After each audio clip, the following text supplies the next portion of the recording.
Di antaranya dia mengatakan yang halal, halal itu dikatakan yang haram. Yang halal dia katakan haram, yang haram dia katakan halal. Itu salah satu tanda orang berdusta atas nama Allah dan Rasul. Itu luar biasa risiko hukuman yang dia dapat nanti di yaumul kiamat. Itu luar biasa. Mereka berani mempertaruhkan, mereka berani menemukan ayat-ayat Allah itu dengan nilai keduniaan. Kata khutbah saya tadi, agar tak sia-sia hidup di dunia, mereka beli dunianya itu dengan dihancurkan akhirat. Dengan apa? Dia menghalalkan yang haram, mengharamkan yang halal. Menteri Agama kita sekarang luar biasa hebatnya. Menentangnya kepada Allah ini luar biasa ini. Gak main-main ini Menteri Agama kita ini. Orang-orang hafaz Quran disebut radikal. Luar biasa ini. Quran itu rahmat, mukjizat yang paling besar diberikan kepada Nabi Muhammad. Quran itu kalau dibaca satu huruf aja itu nilainya besar sekali. Satu huruf aja, bukan satu ayat ya. Kalau tidak ada Islam di muka bumi ini sudah lama dunia hancur. Tapi berani orang mengatakan orang hadis Quran itu radikal. Apanya yang radikal? Kita tidak mengerti. Orang baik dianggap salah sekarang ini, orang salah dianggap benar sekarang ini. Inilah hukum tadi. Di dunia tak nampak asal dari perbuatan seseorang itu memang belum tampak menolak Allah. Mereka diberi kebebasan berbuat sesuka hatinya saja. Tapi suatu ketika mereka itu akan diminta pertanggungjawaban. Diminta segala apa yang mereka ucapkan itu menjadi sanksinya nanti. Pertaruhan. Maka kita kalau ngomong, saya peringatkan, kalau kita ngomong, kalau memang omongan itu tidak bermanfaat, kalau kita ngomong saja. Karena satu omongan yang keluar dari mulut kita yang tidak punya nilai, itu dosanya luar biasa itu. Omongan itu bukan sekedar ucapan begitu saja, itu bertanggungjawabkan itu. Salah kita mengucap, dosa yang kita dapat. Tapi baik yang kita ucapkan, pahala yang kita dapat. Tapi kalau tidak bisa ngomong baik, kamu diam saja. Karena omongan itu akan dituntut, akan diminta pertanggungjawabannya di hadapan Allah Taala. Nah, orang-orang berdusta ini bulan yang lalu sudah saya katakan bahwa nanti di akhirat dibangkitkan mukanya itu dalam keadaan yang hitam. Itu sudah saya jelaskan pada ayat Al-Zumar surat yang ke-39 ayat 60. Orang dusta itu pun nanti di akhirat itu mukanya dibakar, dibakar. Tadi mukanya hitam dibangkitkan, nanti sudah neraka jahanam itu dibakar mukanya akibat dustanya itu. Nanti bisa dilihat dalam Al-Quran surat Al-Mu'minun. Itu surat yang ke-23 ayat 104 dan 105. Di situ dikatakan oleh Allah, A'udzubillahi minasyaitonir rajim. Tarfahu wujuhahum nar wa hum fiha kalihun. Muka mereka dibakar api neraka dan mereka di dalam neraka itu dalam keadaan cacat. Ini bahaya mendustakan. Jadi kata Rasul, orang yang jujur itu orang yang dekat dengan Allah, dekat dengan manusia, dekat dengan surga, jauh dari neraka. Itu orang jujur.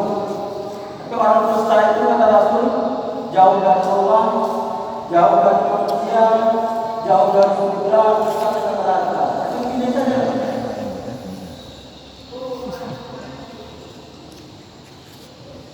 Maka supaya apa namanya kejujuran itu tetap kita katakan, karena itu hal yang benar. Jangan karena takut dengan yang benar, yang salah kita sampaikan. Kita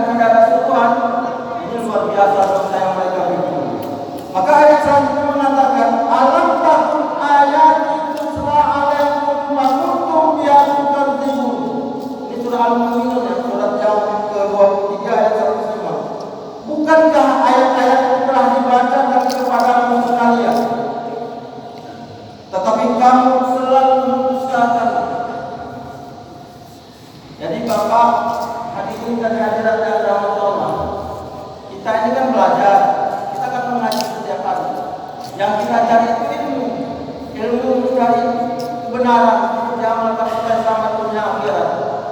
Tapi selama kita belajar, selama menuntut ilmu, ilmu itu tak pernah diamalkan. Itu termasuk penistaan juga itu. Ilmu tidak diterapkan, ilmu tidak dilaksanakan, ilmu hanya sekedar teori, ilmu hanya sekedar ilmu tapi tidak sampai ke hati. Ini bahaya itu yang kita terima nanti. Maka Rasul ada berpesan dalam sebuah hadis yang sahih. Apa kata Rasul? Anidrikum ma'lumalan Nabi sallallahu alaihi wasallam. Man ta'allama ilman lam ya'mal bih lam yakul ilmu illa kibra. Rawal Tirmidzi wa Ibnu Hibban. Artinya dari Ibnu Umar, Nabi sallallahu alaihi wasallam bersabda, barang siapa yang menuntut ilmu sedang ia tidak mau mengamalkannya, niscaya ilmu itu tidak akan bertambah melainkan hanya kesombongan belaka. Jadi kalau ilmu tidak diamalkan, itu yang muncul sifat sombong. Sifat sombong ini menolak kebenaran, nggak mau menerima nasihat, nggak mau diingatkan orang. Sombong dia, marah dia, tak terima dia. Ini bahaya. Maka kita dalam berdiri punya konsekuensinya. Agar apa? Agar yang kita amalkan ini jangan menjadi yang sia-sia. Karena hasil dari apa yang kita lakukan kita terima nanti balasannya. Bulan yang lalu saya ada jelaskan bahwa nanti di hari akhirat orang-orang yang berdosa itu berjalan dengan mukanya.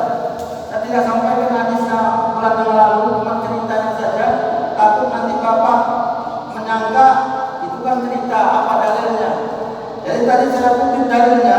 Hadis ini diriwayatkan oleh Tirmidzi dari Abu Hurairah bahwasanya Rasulullah SAW bersabda, "Yusarun nasu yaumal qiyamati salasata asnaf. Sifun musyakun wa sifun mutbanun wa sifun ala wujuhihim." Manusia akan dikumpulkan pada hari kiamat dalam 3 kelompok. Ada 3 golongan manusia nanti di hari kiamat, kata Rasul. Satu kelompok berjalan dengan kaki. Nanti kita menuju hisab, menuju pada masa turun sampai sirat. Itian itu luar biasa meninggi. Itian itu sebenarnya ada pengait-pengait yang akan menaik barang di atasnya. Kalau orang banyak dosa dikaitnya itu jatuh ke bawah. Maka kalau jatuh ke bawah nanti itu dari itian itu kepalanya yang keluar ke bawah, bukan kakinya. Kepalanya yang ke bawah, maka kepalanya itu nanti yang dimakan api neraka itu. Kalau cerita tentang sirat ini luar biasa itu. Maka kalau orang mengaji, kenapa perlu diingatkan hal seperti itu? Supaya mereka semakin taat, semakin takut kepada Allah, supaya dia semakin diselamatkan Allah, supaya jangan berbuat dosa, supaya jangan berbuat mungkar. Itu gunanya diingatkan hal seperti itu agar dia mawas diri, hati-hati untuk meniti kehidupan ke depan, itu kehidupan akhirat. Maka sarana itu tidak lain kecuali dengan cara majlis taklim menuntut ilmu, supaya kita tahu, supaya kita mengerti hidup ini bukan untuk main-main, tapi hidup ini adalah pertarungan antara kesenangan dan kesengsaraan nanti di yaumul kiamat. Satu kelompok berjalan kaki, kata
itulah gambaran keadaan manusia dibangkitkan di alam kuburnya. Pada bulan yang lalu saya katakan juga ada manusia yang dimudahkan Allah di yaumul kiamah. Sementara di dunia itu matanya bisa melihat, tapi di akhirat dia dimudahkan Allah. Itu tidak saya sampaikan dalilnya bulan yang lalu, maka pada malam ini saya sampaikan dalilnya itu pada surat Toha, surat yang ke-20 ayat 124, 125, 126, 127. A'udzubillahi minasyaitonir rajim. Wa man a'rada an dzikri fa innahu ma'isyatan dankan wa nahsyuruhu yaumal qiyamah a'ma. Dan barang siapa berpaling dari peringatanku, maka sesungguhnya baginya penghidupan yang sempit. Apa yang dimaksud berpaling dari peringatanku di sini? Maksudnya Allah telah memberikan peringatan-peringatan, perintah-perintah, arahan-arahan, keselamatan-keselamatan untuk kita, tapi kita tidak mau ambil peduli. Kita tidak mau tahu dengan peringatan-peringatan Allah. Kita abaikan, kita lalaikan, malah kita sombong berpaling dari peringatannya. Kata Allah, dan kami akan menghiburnya pada hari kiamat dalam ayat berikutnya. Ya, kami akan memberikan kehidupan yang sempit. Maksudnya sempit di sini bukan sempit kehidupan kita sekarang ini. Nanti kita setelah kita hidup kita mati. Mati ini, Bapak hadirin sekalian, nanti ada kuburan itu di lapangan Allah. Ada kuburan yang disempitkan Allah hingga tulang-tulangnya hancur. Kenapa? Itu tergantung kesalahannya, dosanya kepada Allah. Maka kita, setiap kita belajar, setiap kita menuntut ilmu, setiap kita mengaji, pertama niat itu mesti ikhlas. Tanamkan niat kita yang ikhlas, yang lurus, untuk bisa mengamalkan ajaran Allah ini dengan sempurna. Kenapa? Karena orang yang menerima peringatan dari Allah itu orang yang betul-betul menerima ilmu dari Allah. Tapi kalau orang berpaling ini, orang yang menentang ini, orang-orang yang tidak mau tahu, orang-orang yang anggap sepele, orang-orang yang meremehkan, orang-orang yang tidak peduli dengan segala pemberitahuan Allah, segala peringatan dari Allah, segala nasihat-nasihat dari Allah, semua yang tidak dihiraukan manusia, tidak masalah kata Allah. Kau beriman dan tidak beriman tidak merugikan kepada Allah. Kalau engkau beriman, iman untuk kamu sendiri, tentunya untuk kamu sendiri, kebahagiaan untuk kamu sendiri. Kalau engkau tak beriman, engkau merasakan sendiri akibatnya, engkau merasakan siksaan, engkau merasakan azab. Engkau pilih saja. Cuma aku sudah memberikan jalan kepadamu, aku sudah memberikan hidayah kepadamu, aku sudah berikan petunjuk kepadamu melalui kitab suci Al-Quran ini sebagai jalan keselamatan bagimu. Maka ayat ini dilanjutkan dan kami akan menghiburkannya pada hari kiamat dalam keadaan buta. Setelah orang tadi mendapatkan kehidupan yang sempit di alam barzakh, diimpit dengan dua sisi, atas kanan kiri, dari atas dari bawah kuburan itu merapat dia kepada orang-orang yang berpaling dari orang sombong, orang berpaling orang sombong sebenarnya. Orang tak mau diajak kebaikan, orang yang menentang kebenaran, orang yang menolak kebenaran, itu orang berpaling namanya itu. Dinasihatkan tak terima, dikasih tahu melawan, diajak berbuat baik menentang. Ini kan berpaling itu. Ini yang dimaksud dengan nanti kami impit mereka, kami sempitkan kuburannya dan kami jemput mereka dalam keadaan buta. Rupanya tak terima dia. Orang yang berdosa ini tak terima dia nanti dibutakan di hari akhirat. Maka ayat ini dilanjutkan. Ayat 125 mengatakan, qala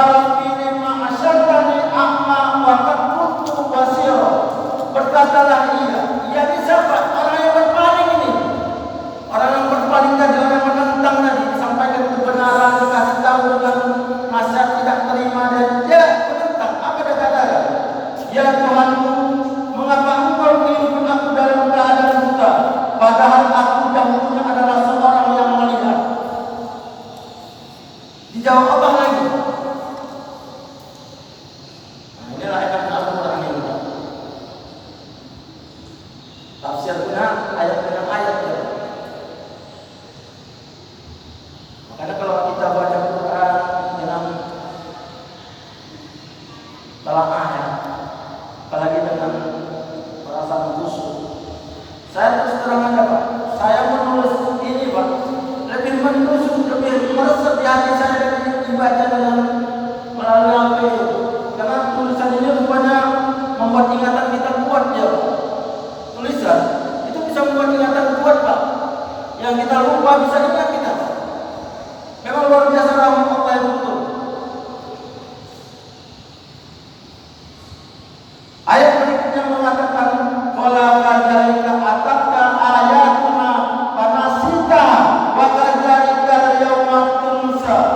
Allah berfirman, demikianlah telah datang kepadamu ayat-ayat kami, maka kamu melupakannya, dan begitu pula pada hari ini kamu dilupakan.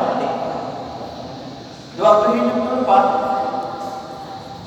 disampaikan ayat Allah, diingatkan ayat Allah, kita lupa Pak. Maka saya bilang salah satu tanda-tanda orang mengaji itu untuk mengingatkan kembali ingatan ilmunya. Kenapa ayat itu mesti diulang-ulang? Dalam Al-Quran itu ayat itu mesti diulang-ulang. Kenapa? Untuk diingat-ingat kembali Pak. Ngaji ini seperti ini Pak. Kalau orang tak pernah ngaji Pak, tak pernah baiknya, tak pernah baiknya. Kalau orang ngaji salah diingatkan kembali dan kebaikan. Lupa dia diingatkan kembali dan Pak. Kalau orang tak pernah ngaji, bagaimana mengingatnya? Melawan dia Pak, menentang. Maka Al-Quran ini sering mengingatkan, saling menasihati, itu kan saling mengingatkan Pak. Untuk apa? Untuk kebenaran tadi Pak. Maka kita ini saling mengingatkan supaya kita masuk surga itu Pak sendiri-sendiri Pak. Tak boleh manusia masuk surga sendiri-sendiri. Mesti berkelompok dia, mesti berjemaah dia. Makanya saling menasihati antara satu dengan yang lain. Kalau ada saudara yang salah, diarahkan, dibimbing, dibina untuk jalan kebaikan agar dia bisa masuk surga bersama kita. Jangan dibiarkan dibodohi pula supaya tak sama ilmunya sama kita. Itu parah manusia Pak. Tugas kita ini menyelamatkan antara satu dengan yang lain. Maka kita di surga itu kita berombongan Pak. Nanti buka soal semua itu.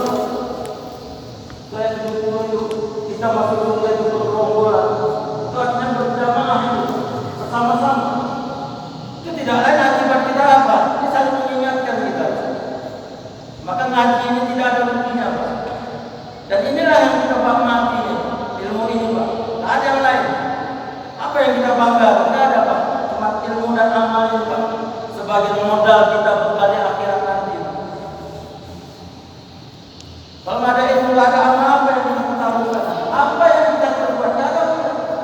Tapi alhamdulillah yang ada ilmu dan amal tahu yang kita kerjakan. Ayat berikutnya menerangkan wa kadzalika nahzi man asrafa wa lam yu'min bi ayati rabbi wa la adzabul akhirati asyaddu wa abqa. Dan demikianlah kami membalas orang yang melampaui batas dan tidak percaya kepada ayat-ayat Tuhan. Orang melampaui batas itu Pak sudah diingatkan dia dengan Allah. Di dalam surat Al-A'raf surat 205 itu kan ada Pak cara berzikir itu Pak, dengan tawadhu, rendah hati, dengan perasaan kau. Jangan kau keraskan suaramu pagi dan petang. Datang orang yang keraskan suaranya Pak dalam berzikir berdoa itu. Itu orang yang mengeraskan suara itu Pak itu sudah melampaui batas dalam agama itu Pak. Kenapa dikatakan melampaui batas? Karena perintah Allah itu tidak boleh mengeraskan suara. Datang kita keraskan suara kita. Itu melampaui batas itu Pak. Orang-orang berbuat di luar aturan ketentuan Allah. Orang luar aturan zalim itu gitu Pak. Orang-orang berbuat di luar ketentuan Allah. Orang melampaui batas itu yang diperintah tidak dikerjakan dan tidak diperintahkan dikerjakan. Nah, ini orang-orang melampaui batas saja. Dan dia tidak percaya kepada ayat-ayat kami. Tidak percaya kepada apa yang disampaikan di dalam Al-Quran. Tak yakin dengan kebenarannya. Nanti dari akhirat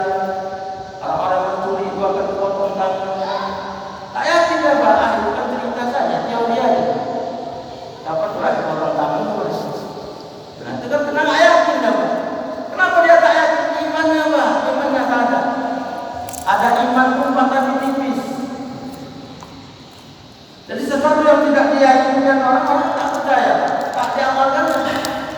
Termasuklah apa yang disampaikan Allah melalui Al-Quran yang begitu banyak peringatan-peringatan dia tentang azab, tentang bagaimana kehidupan sesudah kematian, tentang keadaan orang-orang yang disiksa dalam kubur.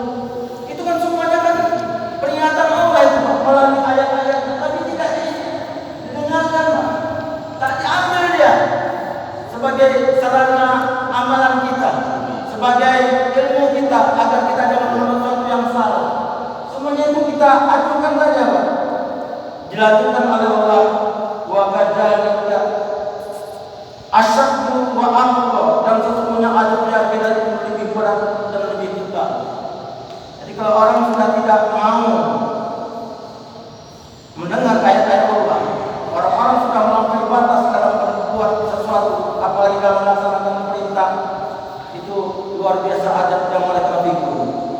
Di dalam Al-Quran surat As-Sajdah, itu surat yang ke-32 kalau saya siap, surat As-Sajdah ayat yang ke-22, itu dikatakan Allah, wa man azlama mimman dzukira bi ayati rabbi summa a'rada anha inna minal mujrimina muntaqimun. Dan siapakah yang lebih zalim? Ini kalimatnya, dan siapakah yang lebih zalim daripada orang-orang yang telah diperingatkan dengan ayat-ayat Tuhannya? Diingatkan dengan ayat-ayat Tuhannya, Pak. Diberitahu, malah setiap saat disampaikan. Kemudian ia berpaling daripadanya. Bukan didengarnya, bukan diambil hikmahnya, bukan diamalkannya, tapi dia sombong, Pak, ditolaknya. Berpaling itu kan sudah menentang dia, Pak. Enggak nerima dia, Pak. Kalimat berpaling itu menentang dia, Pak. Segala peringatan dari Allah itu enggak diterimanya. Melawan dia. Orang berpaling itu kan orang melawan dia. Kita kasih tahu berpalingnya, Pak. Itu menentang dia, Pak. Kalau segi bahasanya melawan, enggak menerima dia, Pak. Seperti ini modelnya, Pak. Orang-orang zalim itu, Pak. Diingatkan dengan ayat-ayat Allah ya, Pak, dengan Tuhannya itu, dia berpaling dia. Enggak mau tahu dia. Itu cerita-cerita nantinya itu. Itu kan cerita untuk akhirat, bukan cerita di sini. Urusannya nanti. Anggap remeh, anggap sepele. Ada orang seperti itu, Pak. Dikasih tahu, diingatkan dengan yang baik, diajak dengan yang baik, disampaikan yang baik. Awak dimarah-marahinya. Bapak ajarlah. Jangan ajar-ajar kami kan sudah tahu. Ngajar kan sudah tahu, itu sombong itu. Mengatakan kita sudah tahu, itu sombong itu. Enggak nerima dia, Pak. Menentang, melawan dia, Pak. Nah, inilah manusianya. Tidak masalah itu, Pak. Ada hukuman yang akan diterima oleh mereka. Dan ayat yang berikutnya mengatakan inna minal mujrimina muntaqimun. Sesungguhnya kami akan memberikan pembalasan kepada orang-orang yang berdosa. Jadi kalau orang sudah berpaling itu, orang meminta itu sudah orang berdosa itu. Orang sudah berpaling dari kebenaran, tak mau mengutamakan kepada Allah, yang menentang segala yang diingatkan Allah, itu sudah berdosa itu. Jadi pembalasan dosa itu azab, Pak. Ada yang lain, azab yang akan mereka terima. Itu yang pertama, Pak, ya. Yang kedua, wa idza wa'ada akhlafa, apabila berjanji ingkari. Ini ciri-ciri orang munafik, Pak. Itu yang pertama, kedua, ya. Yang keduanya, dan janji itu adalah suatu hutang yang wajib untuk dipenuhi. Sebagaimana firman Allah dalam Al-Quran surah Al-Baqarah yang ayat pertama mengatakan ya ayyuhalladzina amanu awfu bil 'uqud. Wahai orang yang beriman, hendaklah kamu memenuhi janji. Jadi janji itu, Pak, tidak boleh sembarangan yang kita ucapkan kalau memang kita tak sanggup untuk melaksanakannya. Karena janji ini pun ada yang mesti kita bertanggungjawabkan nanti di hadapan Allah. Karena orang berjanji itu, Pak, akan dituntut nanti, Pak. Akan diminta segala pertanggungjawabannya. Karena orang berjanji itu adalah orang berhutang, Pak. Jadi orang berhutang itu mesti dibayar, Pak. Bukan begitu saja. Makanya kalau kita tak bisa menepati janji, jangan berjanji. Kalau tidak bisa memenuhi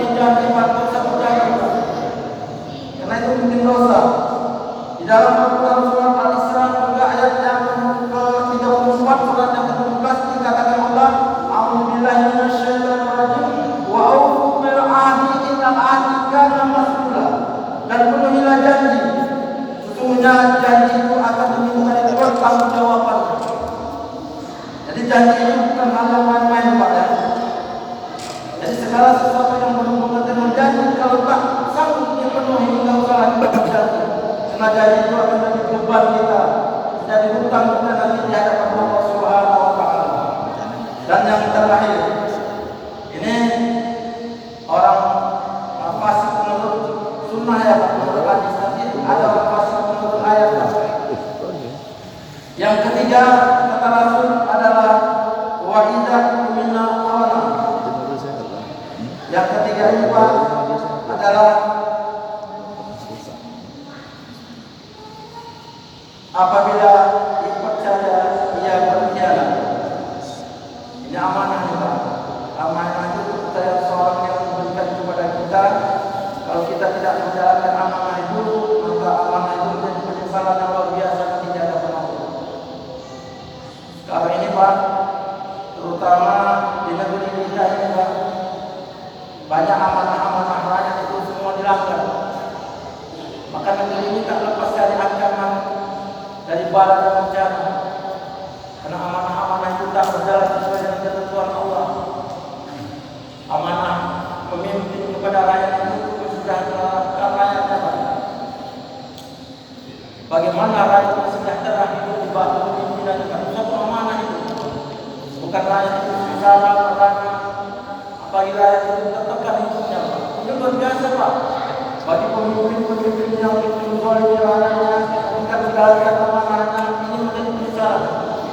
Dunia boleh mereka raih Pak, tapi nilai akibat dari amanah yang mereka selewengkan, yang mereka ingkari, ini menjadi hal yang merugikan bagi dirinya sendiri Pak. Inilah tanda-tanda orang fasik menurut sunnah Rasulullah SAW. Bagaimana menurut Al-Quran? Kita masuk yang intinya Pak. Dalam Al-Quran, tanda-tanda orang fasik itu diantaranya Pak, alladzina yanquduna ahdallahi min ba'di mitsaqi, yaitu orang-orang yang melanggar perjanjian kepada Allah sesudah perjanjian itu teguh. Jadi Bapak hadirin, kita kan sebelum kita jadi manusia kan sudah ada perjanjian dengan Allah. Kita sudah tekad kontrak dengan Allah. Kita sudah mengakui Tuhan itu Allah, dan itu sudah kita ucapkan di alam nuzul, bukan alam panas saja, tetapi alam nuzul. Janji-janji tentang ketuhanan itu sudah kita ikrarkan, sudah kita ucapkan, tapi ternyata janji itu kita langgar. Ini satu saja. Di dalam Al-Quran surah Al-Araf, surat yang ke-7 ayat yang ke-172, di situ terdapat ikrar yang kita janjikan kepada Allah yang berbunyi wa asyhadu ala anfusihim, dan Allah mengambil kesaksian terhadap jiwa mereka seraya berfirman alastu birabbikum. Ini satu kalimat tauhid ini Pak ya. Alastu birabbikum, bukankah aku Tuhan kata Allah. Ini yang ditanyakan manusia Pak. Ini yang ditanya Allah Pak. Seluruh makhluk manusia, seluruh ruh Pak, bukan manusia, jin, malaikat, semuanya Pak ditanya. Waktu di alam kubur ini, alastu birabbikum, bukankah aku Tuhan. Maka seluruh ruh mereka mengatakan qalu bala syahidna. Mereka menjawab betul, engkau adalah Tuhan kami. Ini sudah kesaksian kita, sudah perjanjian kita kepada Allah bahwa kita mengatakan Tuhan kita itu bukan Tuhan yang lain, bukan sembah-sembahan yang lain, tetapi Allah. Tapi setelah kita dimasukkan dalam rahim seorang perempuan seorang itu umur 9 bulan 10 hari, takdir kita kait ke dunia, menjadilah kita manusia sekarang ini. Tapi perjanjian sudah kita ucapkan itu kita lupakan. Janji yang sudah kita ikrarkan tadi kita lupakan. Kalau orang Yang itu berjalan ini Muslim. Tapi kalau yang tak mukmin ini rancang kan? Apa salah satu tanda janji kita kepada Allah? Itu nanti bisa dilihat pada dalam surat Al-Zariyat, surat yang ke-51 ayat ke-56. Wa ma khalaqul jinna wal insa illa liya'budun. Aku tidak ciptakan manusia dan jin itu. Aku tidak menciptakan jin dan manusia itu illa liya'budun, melainkan supaya mereka beribadah kepada-Ku. Jadi kita beribadah ini Pak, ini senang menurutkan ikrar kita, janji kita kepada Allah. Jadi orang tak beribadah itu Pak, itu besar dosanya Pak. Besar dosanya. Yang tak sholat itu Pak, itu besar sekali dosanya Pak. Karena